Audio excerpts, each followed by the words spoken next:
ሰላም ጤና ይስጥልን። በመላው ዓለም የምትገኙ የተወደዳችሁ የሮሃ ቲቪ ተከታታዮች የታህሳስ 3 2018 ዓ.ም የምሽት ዜናዎችን ይዘንላችሁ ቀርበናል። አፋብኃ ከጎንደር ከተማ አዲስ ዘመን ድረስ ያለው ዋና መንገድ ለ6 ቀናት ዝግ መሆኑን ሲገልጽ፣ በወሎ ቀጠናዎች ደግሞ ከባድ ውጊያ እያካሄደ ነው። አፋብኃ ቴዎድሮስ እዝ በተለያዩ አካባቢዎች በቀጠለው ወታደራዊ ዘመቻ በአገዛዙ ላይ ከፍተኛ ኪሳራ ማድረሱን ቀጥሏል። ዝርዝር የግንባር መረጃዎችን ይዘናል። የህዝብን ድምጽ በማፈን የሚታወቀው ብልጽግና በ9 ክልሎች ካሉ የዶቼ ቬለ ጋዜጠኞች በአማራና በትግራይ ክልል ያሉትን ለይቶ አግዷል። ትሰሙታላችሁ። ኤርትራ በወርቅነህ ገበየሁ ከሚመራውና ቀጠናውን ማረጋጋት አይችልም ካለችው ኢጋድ ከተሰኘ ድርጅት ራሷን ማግለሏን አስታውቃለች። ጋና በቴል አቪቭ ዜጎቼ ተጉላልተዋል በሚል እስራኤላውያንን ከሀገሯ ማባረሯ እያነጋገረ ነው። ውድ አድማጭ ተመልካቾቻችን አብራችሁን ልትቆዩ ከፈቀዳችሁ እነዚህ መረጃዎች በዝርዝር የምናሰማችሁ ይሆናል። የሮሃ ቲቪ ወቅታዊና ሀቀኛ መረጃዎች እንዲደርሷችሁ ቻናሉን ሰብስክራይብ፣ ላይክ እና ሼር በማድረግ አሁኑኑ ቤተሰብ ይሁኑ።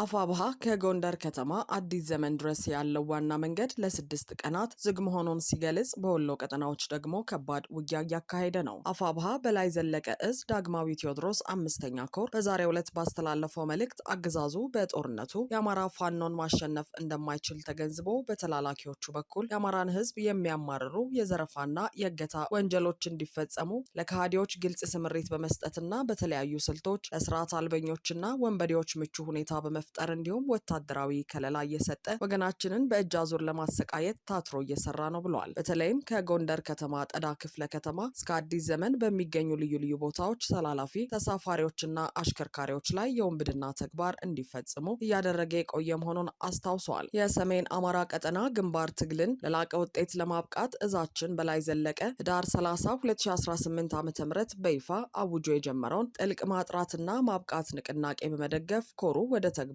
መግባቱን አሳውቀዋል። በመሆኑም የዚህ ተልዕኮ አካል የሆነ በዳግማዊ ቴዎድሮስ ቀጠና ስር የሚስተዋሉ ተላላፊ ተሽከርካሪዎች ላይ ዘረፋና ስርቆት በሚፈጽሙ የህዝብ ጠላቶች ላይ የማጥራት ስምሪት የሚደረግ በመሆኑ ከጎንደር ከተማ እስከ አዲስ ዘመን ከተማ ዋና አስፓልት አውራ ጎዳና ከታህሳስ 4 2018 ዓ.ም ጀምሮ እስከ ታህሳስ 10 2018 ዓ.ም ወላዶችና ጽኑ ህሙማን ከጫኑ አምቡላንሶችና ተሽከርካሪዎች ውጪ እስከተጠቀሰው ቀን መንገዱ ዝግ መሆኑን አሳውቀዋል። የተላለፈውን የመንገድ መዝጋት መመሪያ ተላልፎ ለመንቀሳቀስ የሚሞክር ማንኛውም አካል ሊደርስበት የሚችልን አደጋና ኪሳራ ኃላፊነቱን ራሱ ይወስዳል ሲልም አሳስበዋል። ይህ በእንዲህ እንዳለ አፋብኃ ምስራቅ አማራ ቀጠና ሚኒሊክ እዝ የደጋው መብረቅ ኮር ደጀን ክፍለ ጦር ዛሬ ታህሳስ 3 2018 ዓ.ም ከሌሊቱ 11 ሰዓት ተኩል እስከ 6 ሰዓት በዘለቀው ከባድ ፍልሚያ የአገዛዞን ሰራዊት ሙትና ቆስለኛ በማድረግ ድል ተጎናጽፈዋል። በጋዞ ወረዳ ብራፋፍ 01 ቀበሌ ላይ በተደረገ አውደ ውጊያ የደጋው መብረቅ ኮር ደጀን ክፍለ ጦር ጽናት ሻለቃና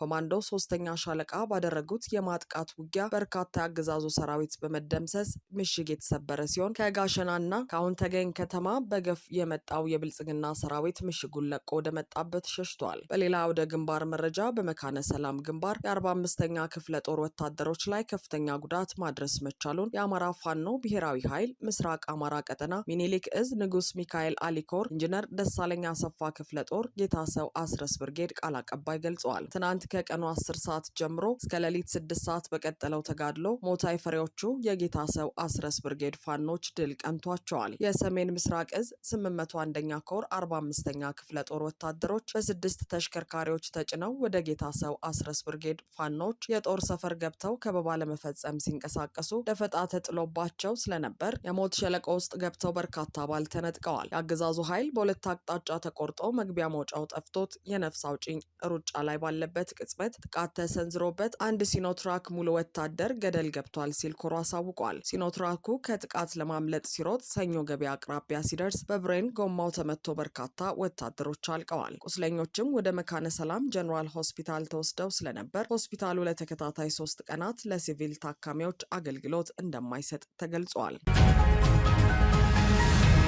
አፋብኃ ቴዎድሮስ እዝ በተለያዩ አካባቢዎች በቀጠለው ወታደራዊ ዘመቻ በአገዛዙ ላይ ከፍተኛ ኪሳራ ማድረሱን ቀጥሏል። የአማራ ፋኖ ብሔራዊ ኃይል አፋብኃ ምዕራብ አማራ ቀጠና ቴዎድሮስ እዝ ስለቀጠሉ ዘመቻዎች በላከው የግንባር መረጃ በአገዛዙ ጦር ላይ ወሳኝ ድል መቀናጀቱን አስታውቋል። የፋኖ ጦር ከደጀን ከተማ አቅራቢያ በወሰደው እርምጃ 34ኛ ክፍለ ጦር ድል መቀናጀቱን እዙ አስታውቋል። ከሌሊቱ 10 ሰዓት ከደጀን ከተማ በመውጣት የአርሶ አደሮችን ሀብት ንብረት ለመዝረፍ ሲንቀሳቀስ በነበረ አንድ ፓትሮል ላይ የዛምበረሃ ሻለቃ ባደረገችው የደፈጣ ጥቃት ከ5 በላይ ያገዛዙ ሰራዊት ሲገደሉ ከ15 በላይ የሚደርሱት ከባድ ቁስለኛ መሆናቸው ታውቋል። ያልተገመተውን የደፈጣ ጥቃት በፍጥነት ለማምለጥ በሚጣደፈው ፓትሮል ላይ ኢላማውን የጠበቀ ተኩስ የከፈተው 206ኛ ኮር 34ኛ ክፍለ ጦር ዛምበረሃ ሻለቃ ሰራዊቱን ከነ ፓትሮሉ በመምታት ተሽከርካሪውን ከጥቅም ውጭ አድርገዋል። ከደብረ ማርቆስ ከተማ ተነስቶ ወደ ሊባኖስ ደንባ የተንቀሳቀሰው የአብይ ጦር ደግሞ በ206ኛ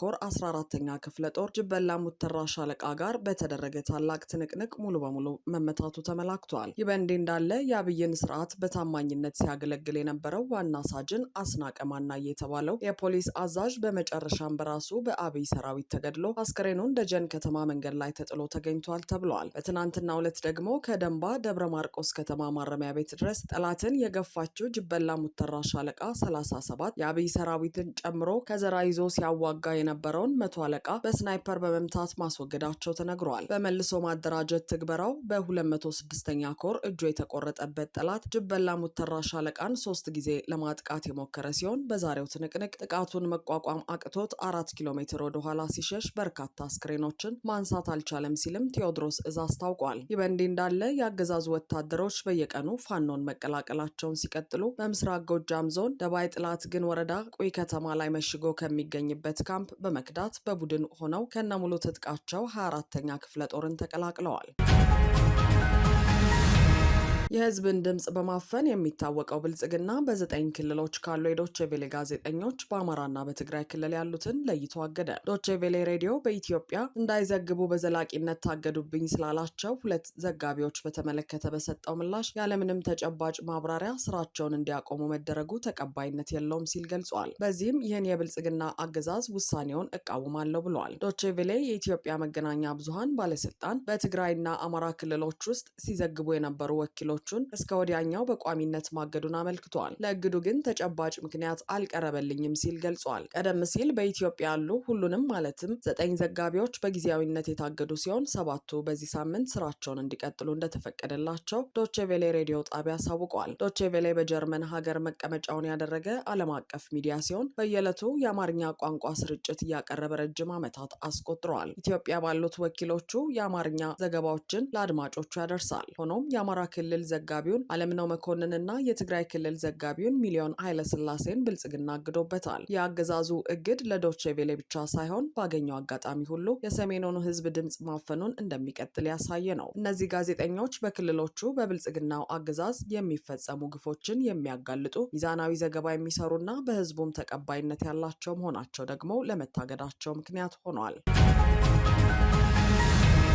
ኤርትራ በወርቅነህ ገበየሁ ከሚመራውና ቀጠናውን ማረጋጋት አይችልም ካለችው ኢጋድ ከተሰኘ ድርጅት ራሷን ማግለሏን አስታወቀች። የኤርትራ ማስታወቂያ ሚኒስቴር ዛሬ ታህሳስ 3 2018 ዓ.ም ባወጣው መግለጫ ኤርትራ ከምስራቅ አፍሪካ የልማት በይነ መንግስታት ድርጅት ኢጋድ ራሷን ማግለሏን አሳውቃለች። ከ2 ዓመት በፊት ወደ ኢጋድ ዳግም የመጣችው የኢሳያስ አፈወርቂዋ አገር ኤርትራ ድርጅቱን አቅመቢስና መፍትሄ የማያመጣ በሚል ነው ትታው ለመሄድ የወሰነችው። ኢጋድ የተጣለበትን ህጋዊ ኃላፊነት አልተወጣም የምትለው ኤርትራ በተጨማሪም ለአባላቱ ምንም ተጨባጭ ስትራቴጂክ ጥቅም ያልሰጠ ድርጅት ነው ብለዋለች። ኢጋድ ቀጠናው መረጋጋት ላይ ድጋፍ ማድረግ ያልቻለ ድርጅት ነው በማለት የወቀሰችው ኤርትራ በዚህ የተነሳ ራሷን ከአባልነት ለማስወጣት መወሰኗን አስታውቃለች። አንበጣና ድርቅን ለመከላከል የተቋቋመው ይህ ድርጅት አሁን ላይ ወርቅነህ ገበየሁ ለተባለ ግለሰብና ለአብይ አህመድ አሽከር መሆኑ ይነገራል። ከዚህ ቀደም ኤርትራ ራሷን ከድርጅቱ ካገለለች በኋላ ዳግም ወደ አባልነቷ የተመለሰችው ከ16 ከ15 ዓመታት በኋላ ነበር። የኤርትራ መንግስት በድርጅቱ ላይ የተሰማውን ቅሬታ ሲገልጽ እንዳለመታደል ሆኖ ከጊዜ በኋላና በተለይም ከአውሮፓውያኑ 2005 ጀምሮ ኢጋድ የቀጠናውን ህዝቦች ምኞት ማሳካት ብቻ ሳይሆን በአባል ሀገራት ላይ በተለይም ኤርትራን ለመቃወም መሳሪያ በመሆን ጎጂ ሚና ተጫውቷል ብለዋል። በሚያሳዝን ሁኔታ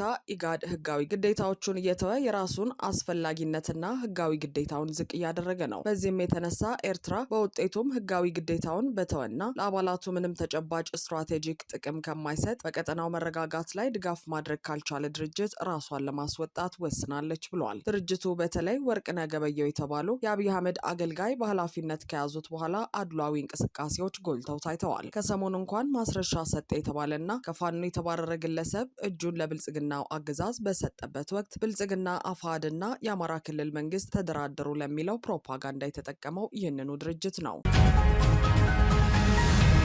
ጋና በቴል አቪቭ ዜጎቼ ተጉላልተዋል በሚል እስራኤላውያንን ከሀገሯ ማባረሯ እያነጋገረ ነው። ጋና ረቡዕ ዕለት ወደ አገሪቱ የገቡ 3 እስራኤላውያንን ዜጎቼ በእስራኤል ቤንጉሪዮን ዓለም አቀፍ አየር ማረፊያ በደል ተፈጽሞባቸዋል በሚል አባራለች። በቴል አቪቭ በሚካሄድ የመረጃ መረብ ደህንነት ጉባኤ ላይ ለመሳተፍ ያመሩ 4 የጋና መንግስት ባለስልጣናትን ጨምሮ 7 ጋናውያን ያለምንም ማብራሪያ ለሰዓታት በእስር እንዲቆዩ ተደርጓል ተብሏል። ጋናውያኑ ለ5 ሰዓታት ያህል በእስር እንዲቆዩ ከተደረጉ በኋላ 3 ወደ ሀገራቸው ሲመለሱ ሌሎቹ ግን እንዲገቡ እንደተፈቀደላቸው የጋና መንግስት አስታውቋል። የጋና መንግስት ሁኔታውን ክብርን ዝቅ የሚያደርግ አያያዝ በማለት አውግዘዋል። የጋና ውጭ ጉዳይ ሚኒስትር በአክራ የሚገኙ የእስራኤል ከፍተኛ ዲፕሎማት በጉዳዩ ላይ ማብራሪያ እንዲሰጡ መጠራታቸውንና ሁለቱም ሀገራት የተፈጠረውን አለመግባባት በሰላማዊ መንገድ ለመፍታት መስማማታቸውን ገልጿል። ቢቢሲ ከእስራኤል ኤምባሲ በጉዳዩ ላይ ማብራሪያ ለማግኘት ቢጠይቅም እስካሁን ምላሽ አላገኘም። የጋና የውጭ ጉዳይ ሚኒስትር ሁለቱ ሀገራት ለ10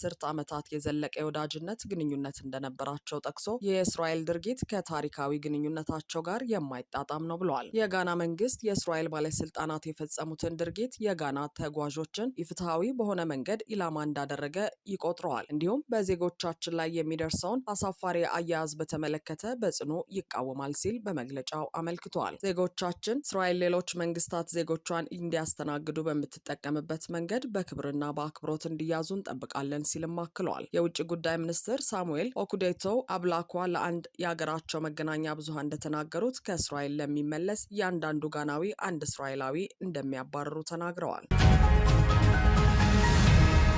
አድማጭ ተመልካቾቻችን የሰዓቱ የሮሃ ቲቪ ዜናዎች የተከታተላችኋቸውን ይመስሉ ነበር። አብራችሁን ስለነበራችሁ ከልብ እናመሰግናለን። ሰላም